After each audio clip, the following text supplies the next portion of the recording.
morning, Quadcopter 101 here, and today's shout out goes to Shazad. Shazad was first to say first in one of my recent videos, and thus wins this shout out, so congratulations. Good morning, Quadcopter 101 here, and I have something really neat for you folks. This is the Volantex P-51D version 2. Okay, this is the second version of the P-51D. Now, those of you who have been with my channel a while, you remember that I have already reviewed the original P-51D from Eachine. Eachine / Volantex. Volantex makes it for Eachine, in other words, folks. But they've upgraded it. What's new about this new one? Well, the original actually weighed only 55 grams. This new one weighs 66 grams. It's a little bit heavier. And the reason for it is probably they got a lot of plastic in this thing here. Look at the canopy. It has the little pilot in there, clear plastic canopy. It actually looks really, really nice. A lot of paint on the canopy, or the aircraft itself, as compared to this one here. This is probably the original foam color underneath it here. But this thing's all painted up, folks. So that paint probably adds a lot of weight to this particular aircraft. So that's one thing about it that's new. Another thing about it, it comes with now with a 4-bladed propellers, also a 2-bladed propellers. You get both 4-bladed and 2-bladed, vice the original 1-bladed on this. Other things about it, this one had a problem, folks. Originally, when it came out, it had a flyaway problem. Okay, I could demonstrate that for you real quick. Let me plug it in to show you what I'm talking about here, folks.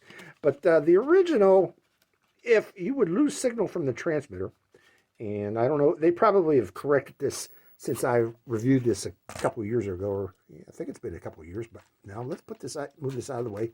But let's turn this on and connect it to the controller. By the way, as with all warbird series, the controller works with all of them. So if you got one warbird, you can use this controller with the other warbirds. You don't get a P&P or plug-and-play version of this aircraft. But let's bind the throttle. Now, let me show you what the problem is with this original here. I'm going to give it some throttle, and then I'm going to turn off the transmitter. Transmitter off. And notice how this thing goes at a high speed. Okay, let me get the transmitter back on, reconnect, and shut it off. Okay, that was the problem with the original. Okay, but they have corrected it. Let me turn this one on. Okay, let's demonstrate how this has been corrected. That problem, flyaway problem, has been corrected. Let me put it on there and turn on the controller and let it connect, then bind it, then checking our surfaces, so I do have connection. So let me turn on the throttle and then turn off the transmitter. Transmitter's off, and see, that's been corrected. So thank goodness they fixed that problem. We don't have to worry about flyaways with this P-51. Now, other things about the aircraft that have been, let's talk about the aircraft in particular. It's constructed of flexible, crash-resistant EPP foam, ready to fly with this included transmitter out of the box. So, you just need to put some batteries in your transmitter, charge up your batteries for the airplane, and go fly. So, other things about it, it's available in both ready to fly and bind and fly version. Now, again, I mentioned, if you already got this transmitter, or if you also, I forgot to mention, this also works with multi-protocol transmitters. I'm going to demonstrate that. It uses V761 protocol, folks. So remember that if you do have a multi-protocol transmitter, you can use it with this particular aircraft using V761 protocol. Now, it's a true 4-channel aircraft. I wanted to mention that. We do have aileron control available through this X connector here. We also have rudder control and elevator control and throttle. So it's 4-channel, real 4-channel aircraft. It has plenty of power. It has a 1020 brushed motor inside of it, folks. That's what powers it. You access that motor if you need to change it through this little hinge or little hatch right here. I'm not going to do that, though, until I need to change that motor. But keep in mind, I have all of the warbirds, folks, all of them. And I haven't needed to change one of these batteries yet on these. And I fly these a lot. I love these planes. These are the coolest planes out there. But it has 3 selectable flight modes. Let's talk about these flight modes that are available through the controller. You have expert, which is all the way forward. That turns off everything. It's full manual control. But it also has a beginner control with a stabilized system inside this aircraft. Full stabilization system that prevents you from flipping it or rolling it over. If you get into trouble, you're heading to the ground, just let go of the sticks and this thing will automatically level itself and fly straight, folks. So that is cool in itself right there. Other things about it, it does have a mid position on this controller. What does that do? That still has stabilization system turned on, but it turns off the angle restrictions. So that allows you to do stunts like loops and rolls with this particular transmitter. And again, if you get into trouble while doing one of those loops and rolls, just let go of the sticks and this thing will automatically right itself. So for most people, even expert pilots, they like to fly it in mid control. Super expert pilots, if you push it all the way forward, that turns off all the stabilization on this particular aircraft. But keep in mind that this is a warbird. It actually is designed after an actual warbird aircraft. Those things aren't the most stable aircraft, folks. So keep in mind, if you want to go in an expert position, you better be an expert pilot to fly one of these things. It is kind of difficult. It's difficult for me, and I'm sure others out there have experienced the same thing when they tried to fly this in expert mode. So keep that in mind too. Other things about it, they've now included telemetry inside the controller. It beeps 4 times if it has weak signal from the aircraft. That means bring it in closer, you're losing signal. If you fly out of range, keep in mind that the motor will stop and will glide and will crash eventually if you fly out of range of this controller. But this controller is supposed to go out to 100 meters range. That's more than enough range for this tiny little bird. You get out to 100 meters, you're not going to be able to see this thing. It's going to be really hard to see, so especially with this blue paint scheme. So keep that in mind. It also has telemetry for low battery on the plane. It beeps twice. It goes beep, beep, beep, beep when the battery gets low on the airplane. And it also has a warning for low battery on the controller. Again, it's another 2 beeps, but this starts to flash. The light on the controller starts to flash when the battery's getting weak here. Now, this does have 1 key return. You set the 1 key return by placing the aircraft in the direction that you want to fly, pushing up on this, or actually I think it's pushed down on this, and that sets the direction. And then when you want to fly it back to you from out in that direction where you've been flying, you push forward and the aircraft will turn and just fly the opposite direction it was pointed at takeoff. That's all 1 key return is. It's not true return to home. There is a chance that it can fly away from you if you put it in 1 key return, so keep that in mind too. Other things on this controller, it does have a stunt button. This stunt button is used 2 ways, folks. There's one way this aircraft will do an automatic takeoff, and what that means is you turn on the controller, bind it to the aircraft, and before takeoff, while the throttle is all the way down, press this button and it'll start beeping. It should start beeping. There we go. And then take the aircraft and then lift it up, and we're going to hand toss it. You give it full throttle, and don't touch this right stick. Leave this right stick alone, but give it full throttle, toss it, and the aircraft will go out and achieve an altitude using its altitude hold feature. It actually has built-in altitude hold. And then it'll fly circles around you until you press this stick. So I think that's pretty neat. It's just to get the aircraft in the air until you feel comfortable, ready to take over, and then you take over with the sticks and fly it. So that's pretty neat. Now, it also has acrobatics feature, and that's achieved by pressing this button here while flying, and you hear the beeping again, and then if you want to do a roll, you just move this stick right or left, or if you want to do a loop, you just pull back on the stick, and it'll do a loop automatically. That's pretty neat too, folks. That's neat what this controller can do. Now, this controller can be used with up to 4 other controllers, okay? Other controllers in flight. What does that mean? You can do dogfights. That'll be neat. If you got other people that have warbirds, you can do dogfights with these particular aircraft. Okay, other things. It has quick disconnect propellers. I mentioned the propellers. You get 4 spares. These things break off in a crash. That's intended. It prevents damage to the propeller, prevents damage to the motors. They'll fall off, in effect, in a crash if you do crash the aircraft, to protect the propellers and to protect the motor and the motor shaft on this particular aircraft. Let's see, other things. It's powered, the 1020 motor is powered by these little 3.7 volt, 400 milliamp hour batteries. That gives this aircraft up to 15 minutes of flight time. Now, that is another improvement over my original P-51. My original P-51 would only get about 6 minutes of flight time, folks. I don't know if the aircraft was defective or not, because all the other warbirds get 15 minutes, with the exception of my P-51, which only flies for about 6-7 minutes. So I think they've improved that since I don't know, the second aircraft that they put out under the Warbird series, that one was 15 minutes. So only the original P-51 had a short flight time. Let's see. I mentioned finally that it can be flown with a multi-protocol transmitter. I'm going to talk about that one more time. We're going to use it with this particular one when we go out. I'm going to fly it both with its stock transmitter and also show you that you can fly it with this under V61 protocol. So let's go over what you get in the box, folks. You get the aircraft, of course. You get the instruction manual, very well written by Volantex, showing you how to get it in the air, discussing all the features of the aircraft. You get 2 batteries, 400 milliampere hour batteries, and a charger for those batteries. And you get 4 propellers in total. At least I did. I got 2 of these 4-bladed propellers, and I got 2 2-bladed propellers. And actually, I might try the 2-bladed when I fly it with this. I might try to switch the propellers out in the field and see if there's any improvement in performance using the 2-bladed propeller.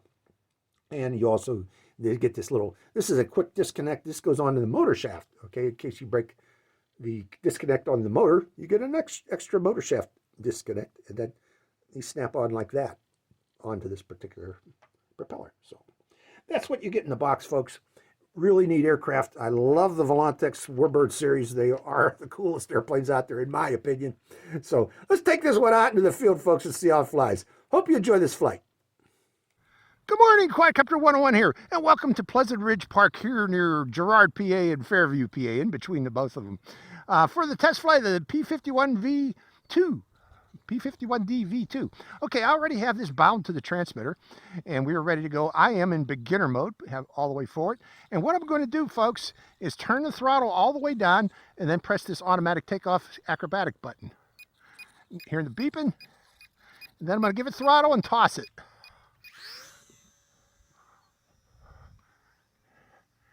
There it is in auto mode, auto rotate mode, hover mode they call it. It just goes around in circles until you take over. Let's take over. Okay, bringing it back down. So it goes up and it does circles, folks. Let's bring it down. It's from way up high. I don't want to fly that high. But we are in beginner mode, and we do have a 5-mile-an-hour wind today, a bit of a gust. So I'm going to go put it into mid mode so we can do some acrobatics, though.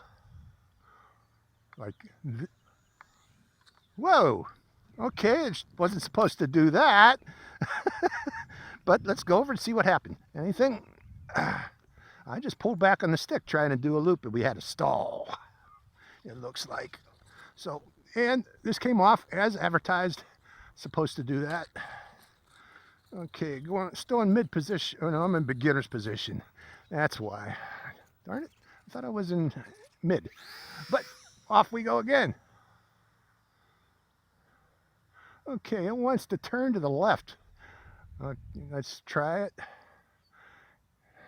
Coming down, reducing throttle, increasing throttle. I'm going to fly it in beginner mode for a bit and get a feel for it, folks. Increasing throttle a bit. Okay. Now it's flying better.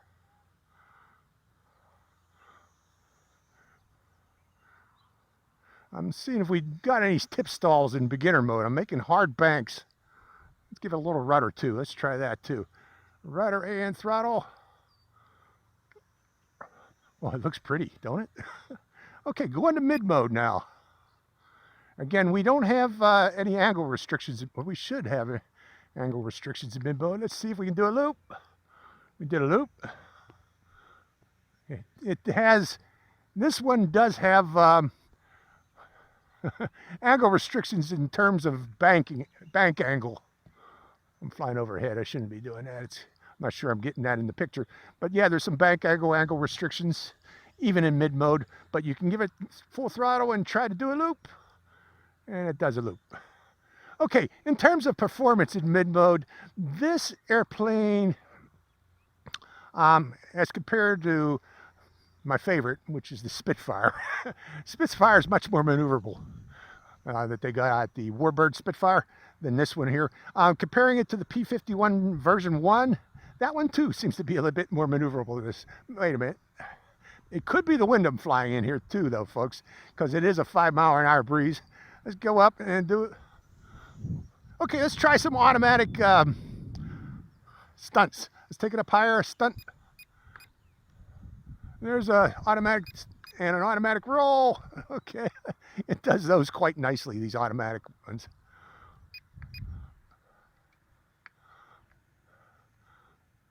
Boom. Cool airplane, though. Still cool airplane. And it really looks good. I gotta admit, it looks good. Coming back down from up there, cutting the throttle completely and just gliding. Oh, where are you? Through the sun. Increasing throttle and bringing it back close. Okay, let's fly it close in now.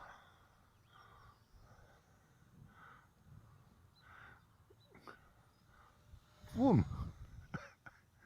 Going around, going around. Yeah, the original P-51's a better flyer, I gotta say. But this one's still a good flyer. It's that extra 10 grams, I think it feels it. But there we go. Trying to loop it. Coming around. And bring it back in close again. Reducing throttle. Cutting it down, bringing it in. Zoom. Turning it around. So, bringing it, whoa, letting go of the sticks. Trying that auto. Let's do that again. Let's do something weird like that. Letting go, let go of the sticks. And there's, so for you beginner folks, I'm in mid position. Trying to loop, let go of the sticks, and it automatic levels.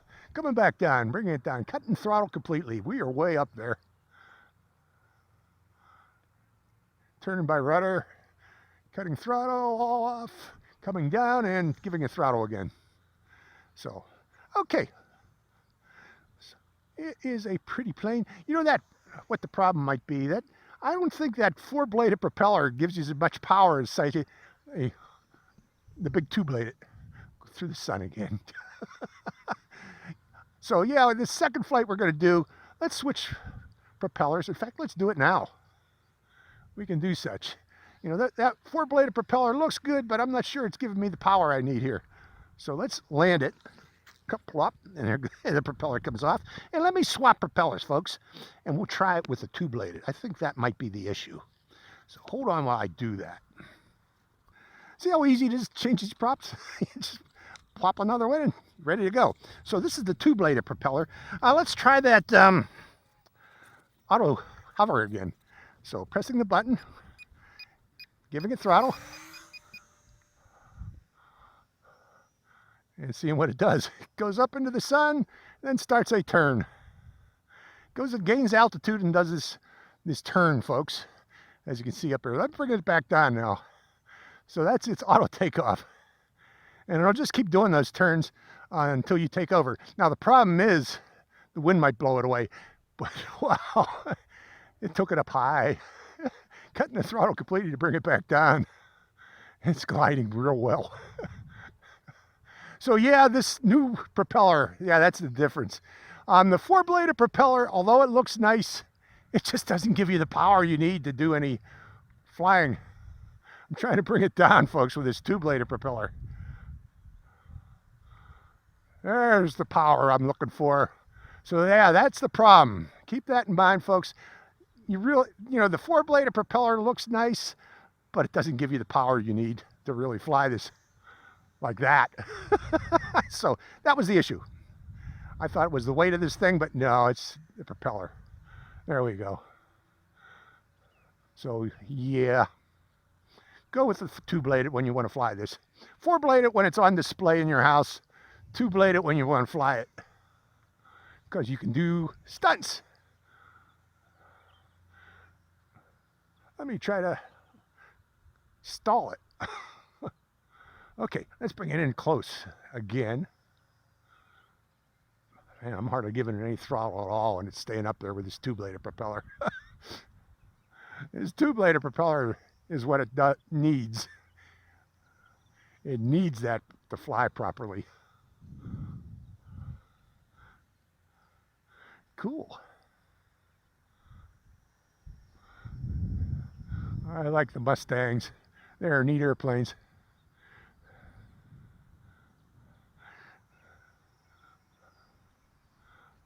But again, my all-time favorite is the Spitfire. But you know what I'd really like to see for the next warbird, and nobody's done it yet, and it's going to be hard for them to do, but that's P-38 Lightning, folks. Everybody wants to see the P-38. P-38 is cool. It's a two-motor plane. That's why it would be difficult for them to do. But a company that makes a two-channel version flew very nicely. Yeah, FX, what is those, Flybird or Flybear? FX80, I forgot what the number was, but it was a nice airplane. The problem was its propellers were real, they would pop off easily. But I solved that by just simply replacing the propellers that was provided, the stock propellers, with toy quadcopter propellers, and they worked much better. Whoa! Almost gave myself a haircut. Almost. Okay, we are going to try a follow-up on this flight using the multi-protocol transmitter that I got from Jumper, and seeing how that works with this particular plane. You know, most people like that TX-16. I like the little cheap, tiny one. The smaller the better, folks, in my opinion, for transmitters. But some people just swear by these big ones. Okay, I can't do loops anymore. Automatic loops, it won't let me, so the power's starting to get a little bit weak on this. But we're going to fly it until it tells us the battery's low. We're going to be listening for the beep, beep, beep, beep that this now has in this receiver.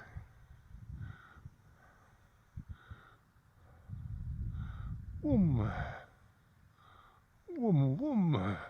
I hope this is coming in on my camera. I keep flying too high, and it might be cropping out on the edge of my camera view. But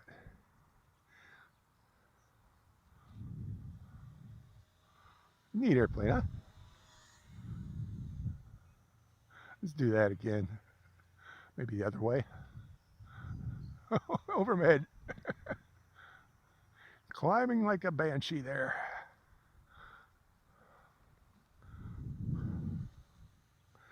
Neato airplane. Well, it does show up against the green, that blue. I can see it against the green. So that blue does nicely contrast. And the gold. Nice colors, blue and gold. Perfect colors, actually. My favorite color is blue and gold, for a reason.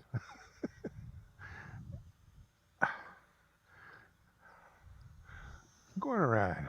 Okay, let's see if we can still do any stunts. Yeah.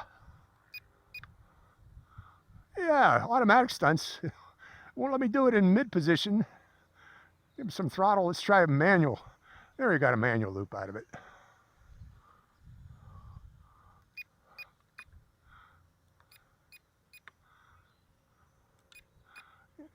It's not doing it. Try it again. There we go, automatic loop. Coming around. Roll. Another roll. Oh, don't do it when it's climbing. There we go, automatic roll. So it won't do it unless it knows it's going fast enough. It knows it. It knows what it needs to do the roll, and it will abort it if it can't do it. Same with the loops. That's good.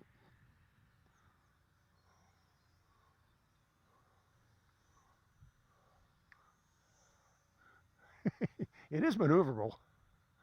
I'll give you that. Almost did it again. Now, if this was a nitro airplane, I'd be in danger. How many of you out there still fly nitros these days?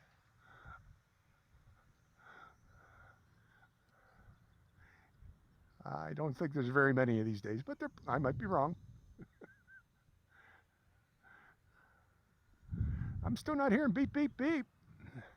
I'm giving it more and more throttle to stay in the air, so that battery is starting to get weak. It's just starting. We're around and around and around.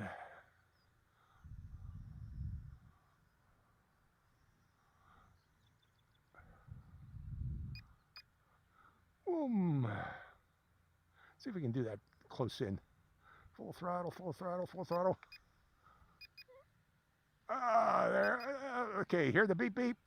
Battery is low, so we're going to call it quits there, folks. And I'm going to swap batteries, and we're going to try to fly it with the multi-protocol transmitter. So let's bring it in for a landing. Wind's coming in my face right now. I got to go downwind first, and bring it. Reducing throttle, turning, turning, turning, turning, bringing it in. Come on, Don. Come on. Come on. Come on. Kerplop. And I kept the propeller on. So let me swap the batteries, folks, and we'll try it with the multi-protocol. So hold on while I do that, folks. Okay, we are ready to go with the jumper. I got it bound to the aircraft with V761 protocol, as I mentioned previously.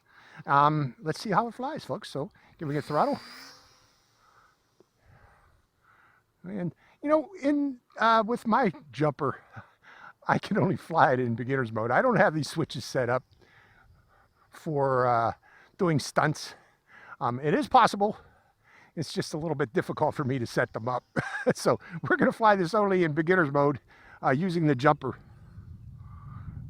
So keep that in mind. There is some prep you got to do with these multi-protocols if you want them to perform the same as the stock transmitter. Now, when I fly my warbirds, I just bring one of the stock transmitters. They're ready to go. So, but sometimes I do fly it with this, like I'm showing here, that it can be done, mainly, is what I'm trying to show. Nice airplane, huh? But again, yeah, you need to use that two-bladed propeller to fly. Four-bladed propeller is for display purposes only, folks, or it just barely gives it enough power to fly. The four-bladed one. I guess it's to give it a stock look. That was the idea. But this two-bladed propeller is much more powerful. So that's important to keep in mind. But yeah, I'm just wanting to show that you can fly it with this. We're not going to fly it too long with my jumper, my good old jumper. You know, I got most of the jumper series of transmitters. They are all good transmitters. I like them all.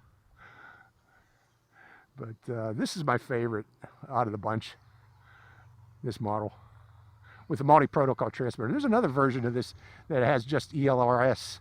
And if you want multi-protocol, you got to add on a module. I don't like that.